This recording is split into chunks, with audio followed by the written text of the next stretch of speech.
제목으로 함께 여러분들과 하나님의 말씀을 나누고 싶습니다. 네. 제가요, 설교하기 전에 우리 특송이 있는데 열심히 준비한 특송을 제가 깜빡했네요. 네.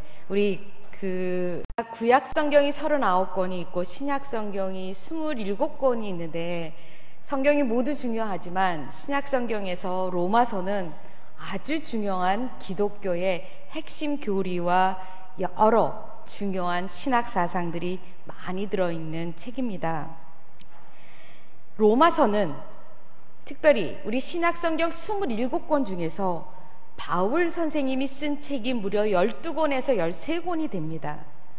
그 중에서 로마서는 바울이 개척하지 않은 교회에 쓴 유일한 편지예요. 본인이 에베소나 아니면 빌립보라든가 고린도라든가 그 고장마다 교회를 개척하고 본인이 떠난 후에 그 교회의 소식을 들으면서 앞으로 당신들은 이런 일을 했으면 좋겠다라고 하는 여러 신앙적인 조언들을 했던 이야기들을 모은 글들이 우리 신약 성경의 반수 가까이 차지하고 있는데, 바울이 썼지만 바울이 교회를 세우지 않았던 교회가 바로 로마 교회입니다. 그래서 바울은 본인이 세우지 않은 이 로마 교회에 편지를 쓴 이 글 16장으로 되어 있는 이 로마서 안에 얼마나 정성스럽게 자기 생각을 썼는지 모릅니다. 우리가 잘 알겠지만 주 1세기 예수님이 돌아가신 후에 교회를 이끌었던 아주 중요한 대표적인 인물 두 사람을 두라고 한다면 예수님의 12제자 중에서 단연코 베드로입니다. 그리고 예수님과는 직접 얼굴을 대면해서 만나지 않은 사람이 누구냐 하면 바울이에요. 그러나 우리가 자세히 들여다보면 베드로와 바울은 아주 서로 다른 신앙적인 생각을 갖고 있습니다. 저는 이 베드로라는 사람과 바울이라는 이 두 거장들의 여러 행적과 말씀 중에서 단연코 바울이 아주 우세한 그러한 신학과 여러 활동들을 한 것이 얼마나 다행스러운지 모릅니다.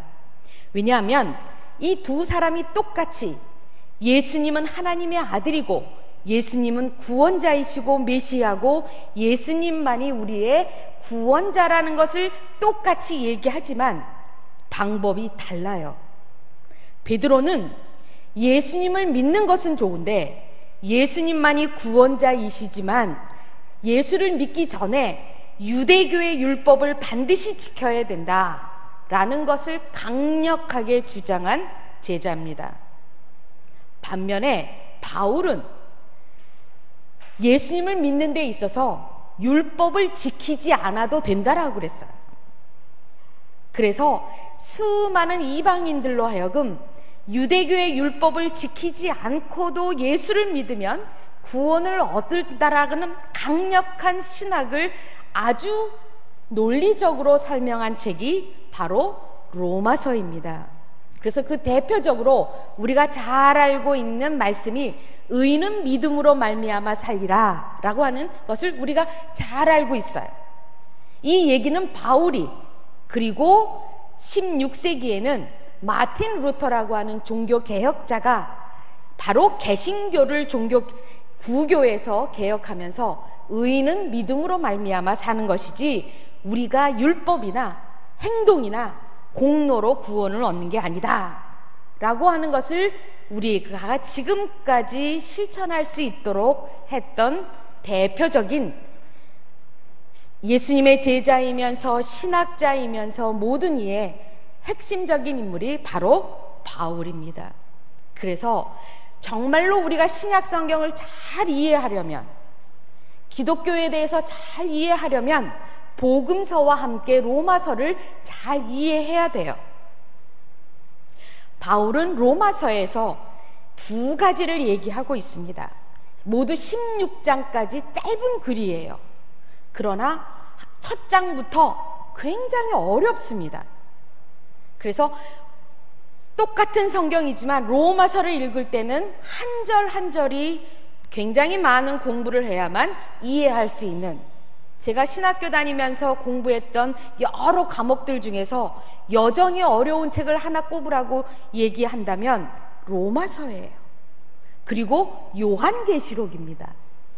그래서 로마서는 여러분들이 언젠가는 한 번씩 좀 천천히 읽어보면서 정말 기독교가 말하는 게 무언가, 예수 믿는 사람으로서 우리는 어떻게 살아야 하는가라고 하는 아주 실천적인 그런 이야기들을 이 로마서를 통해서 이야기를 하고 있습니다. 제가 오늘 읽은 로마서 12장 1절부터 13절까지의 이야기는 이 로마 교회에 바울이 세우지 않는 교회에 아주 정성스럽게 편지를 쓰면서 1장부터 11장까지, 여기가 어려워요. 교리입니다. 신학입니다. 반면에 12장부터 16장까지는 앞에서 말한 1장부터 11장까지의 모든 이야기를 어떻게 실천하면 좋을까라고 하는 좀 더 구체적이면서 아주 좀 쉬운 이야기들이 12장부터 나와요. 그래서 저는 가끔 1장부터 11장이 너무 어려우면 12장부터 16장까지 쭉 읽고 거꾸로 돌아가도 괜찮다라는 생각을 가끔 합니다. 12장 1절에 뭐라고 되어 있느냐 하면 그러므로라는 단어가 있어요. 그러므로. 그러니까 뭐냐면 1장부터 11장까지 어떻게 우리가 구원을 얻느냐, 우리는 모두 죄인인데 어떻게 우리가 구원을 얻을 수 있느냐, 예수 그리스도에 대한 믿음, 그리스도의 십자가를 믿지 않고는 절대로 우리는 구원에 이룰 수 없다, 우리는 죄인이다. 그러므로 12장 1절에서 그러므로 우리는 그 하나님이 우리를 구원하신 그 감사와 그 능력을 통해서 어떻게 살아야 하느냐라고 하는 그 실천 방안들을 12장 1절부터 이야기를 합니다. 바울의 논리는 아주 단호하고 단순합니다. 우리는 죄인이었다. 그러나 하나님께서는 우리를 사랑하사 자신의 아들을 보내서 그의 보혈로 말미암아서 그리스도를 믿는 모든 사람들은 구원에 이를 수 있다. 그러므로 우리는 공짜로 아무런 하는 일 없이 구원에 이를 수 있는 전폭적인 은혜의 사람이라는 이야기를 아주 다양한 신학을 통해서 1장부터 11장까지 얘기합니다. 그러면서 12장 2절에 가서 그러므로 우리는 어떻게 해야 되느냐, 바울은 이렇게 얘기합니다. 우리는 하나님의 전적인 은혜와 사랑과 헌신과 희생으로 말미암아 구원을 얻었기 때문에 구약시대에 그들이 구원 얻은 거에 대해서 동물을 죽이고 아니면 밀가루를 통해서 하나님께 제물을 드리는 것처럼 우리들도 우리의 몸이 하나님의 제물이 되어서 거룩한 제사를 드려야 된다. 그래서 이 12장에서 얘기하는 요지는 아주 단순합니다. 이 이야기를 듣고 있는 모든 믿음의 사람들은 누구도 예외 없이 우리가 제물이 되어야 되는데 그 제물이 바로 거룩한 제물이 되어야 된다. 그저 아무거나, 그저 못난 것 아니면 쓸모없는 이런 것들을 드리는 게 아니라 살아있는, 그리고 모든 조건을 충족하는 거룩한 제물을 우리가 드려야 된다라고 하는 그 이야기를 12장부터 쭉 이야기하고 있습니다. 그러면 제물을 드리는데 소를 잡을 것도 아니고 양을 잡을 것도 아니고 밀가루를 드리는 것도 아닌데, 그러면 우리는 어떻게 제물을 드려야 그 제물이 살아있고 거룩한 제물이 되겠느냐, 그런 이야기를 12장 오늘 읽은 본문에서 이야기하고 있습니다. 제가 이 설교를 준비하면서 PPT 몇 개를 준비해 봤습니다. 그런데 세계에 있는 모든 사람들이 자신이 믿는 신에게 예물을 드리고 제물을 드리겠다라고 하는 생각은 거의 공통적으로 하고 있어요. 제가 여러분에게 3개의 PPT를 보여드리겠습니다. 이것은 한국에서 발견된, 경주 부근에서 발견된 겁니다. 한 쌍이에요. 남자와 여자. 도대체 이게 뭘까? 이것이 1, 2년 전에 발굴된 것을 보았는데, 우리나라에 가끔 이런 소식이 있습니다. 뭐 처녀를 바쳤다. 대표적인 이야기가 심청전 이야기예요. 그런데 실제적으로 그것은 소설로 나온 이야기지 역사적으로 검증된 게 없는데, 이것이 뭐냐 하면 한 1.5m의 털을 닦아서 그 위에 남자 여자를 여기에다가 놓고 여기에다가 나뭇잎으로 덮고 그 위에 건물을 짓습니다. 그러면 그 건물이 무너지지 않고 튼튼하게 설 수 있다. 그러므로 살아있는 사람을 바치는, 이것이 가장 인간이 할 수 있는 최고의 재물인데, 그런 흔적들이 우리나라 역사에도 있었고 이것이 이걸 통해서 증명이 되었습니다. 두 번째 제가 보여드리는 것은 우리가 구약 성경에서 가끔 보고 있는 건데, 여기에 있는 신은 누구냐 하면 바로 몰록신입니다. 이 몰록신에게 여기에 있는 아기를 바치는 거예요. 그래서 자기 살아있는 자식을 신에게 태워서 바치는 제사가 가장 인간이 할 수 있는 최고의 제물입니다. 그래서 우리 성경의 기록에 보면 아하스 왕이 그랬고, 그리고 므낫세 왕이 아시리아로부터, 지금의 이라크로부터 침략을 방지하기 위해서 신에게 자기의 아들을 불에 태워서 갖다 바치는 그런 이것이 바로 기록에 남아 있습니다. 또 다른 3번째, 이거는 잉카 제국에서 있었던 인신 제사입니다. 잉카 제국에서는 살아있는 사람을 죽여서 제물을 드리는 게 아니라 바로 신 앞에서 본인이 죽지도 않았는데 살아있는 그 상태에서 가슴을 열어서 심장을 꺼내서 그 심장이 팔딱팔딱 뛰는 것을 드려야만 최고의 제물이었다라고 그 당대 사람들은 생각해서 그 시대에 가장 괜찮은 사람을 잘라서 심장을 갖다 바치는 일들이 잉카 제국에서 있었던 그러한 인신 제사입니다. 그래서 고대인들에게는 사람을 바치는 일이 가장 신에게 잘하는 최고의 제사라고 생각을 했는데, 이것도 이스라엘 시대에 있었고 이스라엘에서는 성경에서 철저히 이것을 금지합니다. 결코 사람을 죽여서는 안 된다. 그래서 뭐냐면 동물을, 우리를 대신해서 양이나 소나 염소나 이런 동물들이 우리 인간의 모든 죄와 허물을 대신해서 하나님께 드림으로써 우리가 속죄하는 이러한 풍습들이 구약 성경에 있었고 뿐만 아니라 세계 전체에 어디서나 볼 수 있는 그런 인간의 신앙심입니다. 주 1세기라면 바로 이 당시에 유대인들도 소를 잡고 양을 잡고 염소를 잡아서 비둘기를 잡아서 하나님께 예배를 드리는 것이 최고의 제사였어요. 우리가 신약 성경에 보면 이런 이야기가 있습니다. 어느 날 예수님이 성전에 갔더니 성전 앞에 장사하는 사람들이 굉장히 많이 있더라. 소와 양과 비둘기를 팔고 있었는데 먼 데서 오는 사람들이 그걸 사서 제사를 드리는 그러한 일들을 나의 집은 장사하는 곳이 아니고 기도하는 집이라라고 그 장사하는 그런 것들을 다 엎었던 사건을 우리는 신약 성경에서 읽을 수 있습니다. 그러므로 바울이 살았을 때는 우리가 어떻게 하나님께 예배를 잘 드릴 수 있느냐, 그것은 나 대신 좋은 동물을 드리는 것이 가장 최고의 제사고 그 사람의 신앙을 나타낸다라고 생각을 했습니다. 그런데 베드로도 그랬습니다. 그러나 바울은 그렇게 말하지 않습니다.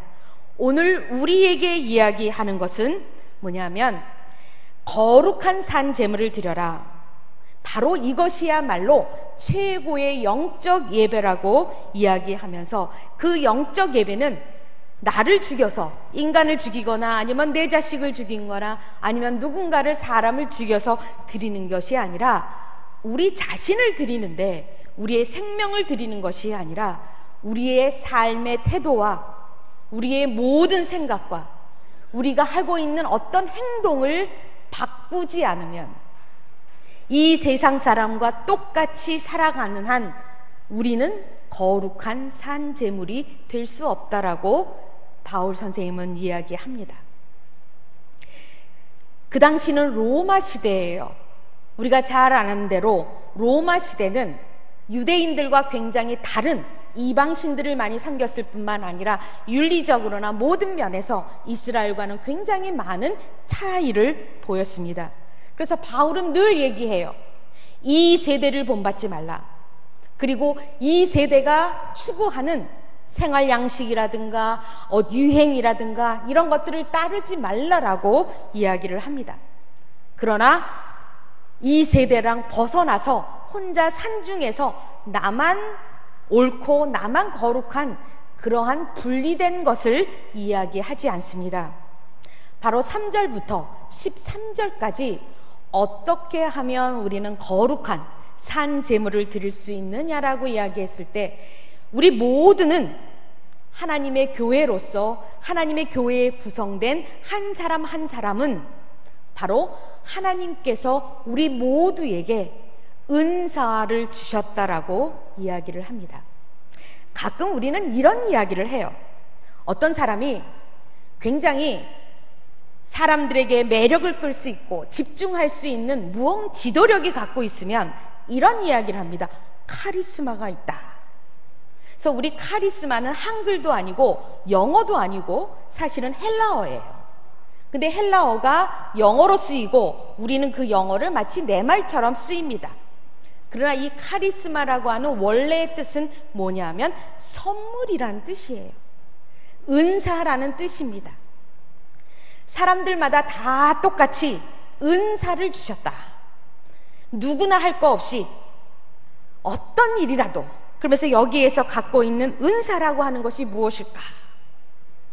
저는 가끔 젊은이들을 보거나 어떤 사람은 재주 있는 사람들이 너무 많아요. 우리 교회를 보면 교회만큼 아마 세계의 어떤 집단보다 가장 독특한 집단이 교회가 아닐까라는 생각이 듭니다. 왜냐하면 각양각색의 사람들이 늘 같이 만나고 밥 먹고 예배드리고 교제하면서 살아가는 바로 집단이 교회예요. 굉장히 똑똑한 사람, 최고의 학력이 있는 사람, 아니면 낯 놓고 기억자도 모르는 사람, 아주 똑똑한 사람, 아니면 지적인 능력이 없는 사람, 아주 잘생긴 사람, 못난 사람들이 똑같이 뭐라고 고백하냐면 우리는 죄인입니다라고 고백해요. 나 잘났습니다라고 고백하는 사람은 여기 한 명도 없어요. 다 우리는 죽을 수밖에 없는 죄인입니다라고 똑같이 고백해요. 그러면서 전적으로 하나님의 손이 아니면, 하나님의 구원이 아니면 우리는 구원을 얻을 수 없다라고, 우리는 누구나 똑같이 이런 고백을 하면서 정말로 다양한 사람들이 다양한 모양으로 자신의 은사를, 카리스마를 가지고 이 교회에서 우리는 한 무리를 이어가면서 살아갑니다. 그래서 오늘 읽은 이 바울이 우리에게 주는 그 은사가 무엇일까? 거기에서는 이렇게 얘기합니다. 어떤 사람은 섬기는 일을 너무 잘해요. 섬기는 일을 늘 잘합니다. 가르치는 일, 위로하는 일, 구제하는 일, 다스리는 일, 긍휼을 베푸는 일, 그리고 부지런한 사람, 그리고 늘 기도에 힘쓰는 사람, 그리고 남에게 늘 먹을 것을 주는 사람. 생각해보면 남에게 남을 섬긴다든가 위로한다든가 아니면 누구에게 음식을 해준다든가 열심히 청소를 한다든가 뭐 이런 일들은 최고의 사람이 아닌 아랫사람들이 하는 허드렛 일일 것 같은 그런 생각들을 한국 사람들은 많이 합니다. 양반들은 비가 와도 뛰지 않았어요. 언제나 책상 다리에 앉아 있어야 양반이라고 생각했지, 손으로 하는 일을 하는 것은 굉장히 차별을 두었던 그런 문화권에서 살고 있어요. 사실은 이거는 우리만이 아니라 온 세상의 사람들이 그렇게 생각해요. 머리를 쓰는 일은 고급 일이고 손이나 발을 쓰는 일은 좀 저급한 일이라고 생각을 했는데, 바울 선생님은 우리에게 얘기하기를 우리가 할 수 있는 모든 일은 하나님이 주신 선물이고 은사다. 여기에 있는 우리 성도들, 어떤 분들은 정말 교회가 날마다 빛이 나도록 먼지를 닦는 분이 있어요. 어떤 분들은 늘 부엌에 계신 분이 있어요. 어떤 분들은 늘 지휘봉을 갖고 주차를 하시는 분들이 있어요. 어떤 분들은 찬양으로, 어떤 분들은 여러 가지 일로 전부 다 교회가 되도록, 사실은요, 교회에 목사만 있으면 교회가 안 돼요. 목사는 한 명만 있거나 두 명만 있으면 돼요. 성도들의 다양한 은사를 가진 카리스마를 갖고 있는, 그래서 저는 카리스마가 뭔가 폼나고 지도력 있고 멋있는 그런 의미의 현대적인 의미가 아니라 각자 갖고 있는 하나님이 주신 능력, 재주, 이것이 카리스마예요. 그러면 여기에 있는 우리 모든 분들은 카리스마가 없는 분들이 하나도 없습니다. 제가 언젠가 한번 여전도회에서 한번 이런 이야기를 한 적이 있습니다. 나는 목사인데 목사가 할 일이 별로 사실은 교회에서 없어요. 그래서 목사님들이 은퇴를 하고 나면 진짜 왕따 아니면 잣다가 돼야 돼요. 오고 갈 데가 없어요. 성도들이 잘 안 놀아줘요. 그래서 그것도 저도 마찬가지예요. 그러면 내가 이 교회에서 잘 지낼 수 있는 방법이 뭘까? 이제 나이 먹으면, 저도 이제 나이를 먹어서 말을 조금 해야 돼요. 우리 그런 얘기 많이 하잖아요. 나이를 먹으면 주머니는 열고 입은 닫으라고. 근데 진짜 목사님들은 진짜 그래요. 나이 많으신 목사님들을 모시면 하실 말씀들이 너무 많아서 길어져서 우리 단단히 마음을 이렇게 먹어야 돼요. 저 스스로에게 짧게 해라, 짧게 해라 늘 얘기합니다. 저도 시계를 열심히 보고 있어요. 그런데 어떻게 하면 내가 교인들처럼 살아갈 수 있을까? 그래서 생각한 게 뭐냐면 훌륭을 배우자. 그래서 제가 아침 예배 때마다 저요 효자동교회에서 설교 안 해도 할 일이 있어요. 주일 아침에 훌륭 하면 돼요. 제게 주신 카리스마라고 생각해요. 하나 예어만 이야기하고 오늘 설교를 마치고자 합니다. 뭐냐면 고려대 강병화 교수님의 이야기입니다. 이분은 식물학자예요. 이분이 채집한 야생꽃이 100개고 그 야생꽃에서 씨를 모은 것이 4,439종이나 되어서 종자은행을 세웠다고 합니다. 여러분 인터넷에 가서, 저도 이거 인터넷에서 본 것이에요. 꼭 한번 찾아보세요. 그분이 이런 이야기를 합니다. 엄격히 얘기해보면 내가 식물학자로서 세상에 잡초는 없다. 밀밭에 벼가 나면 벼가 잡초고 보리밭에 밀이 나면 밀이 잡초다.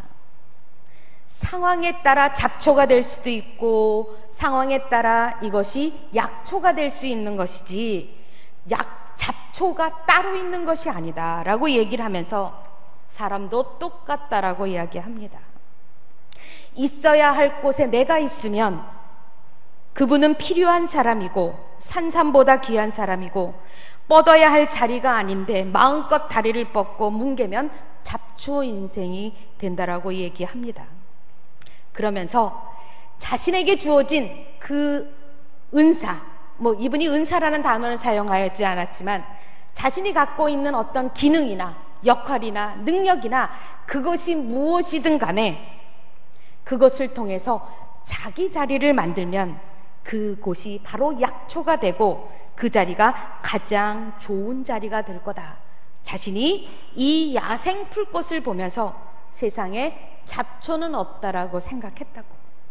저는 교회에는 장로님이나 안수 집사님이나 목사가 최고의 자리가 아니라 하나님 앞에서는 우리가 모두 똑같은 나름의 각기에 맞는 은사를 갖고 카리스마를 받은 우리 모두입니다. 그런 우리들이 이 카리스마를 갖고 하나님 앞에 진정으로 이것을 가지고 우리의 자리를 갖고 있을 때에 우리 모두는 거룩한 산 제물이 됩니다. 하나님께서는 우리의 생명을 바치라고 말하지 않습니다. 우리의 몸을 거룩하게 산 제물로 드리라고 하면서 그렇게 할 때라야 영적 예배가 된다라고 말씀하고 계십니다. 그렇다고 한다면 우리 여기에 있는 모두는 하나님 앞에 거룩한 살아있는 제물을 드려야 하는 주님의 구원받은 자입니다. 저는 오늘 오후 예배에 모인 우리 모든 성도들이 정말로 거룩한 살아있는 제물로서 부족함이 없다라고 생각합니다. 그럼에도 불구하고 우리가 조금 더 우리가 갖고 있는 카리스마가 무엇인지 다시 한번 스스로 점검하면서 우리가 하나님 앞에 더 나은 예물을 드릴 수 있는 그런 성도가 되기를 간곡히 부탁드립니다. 기도하겠습니다.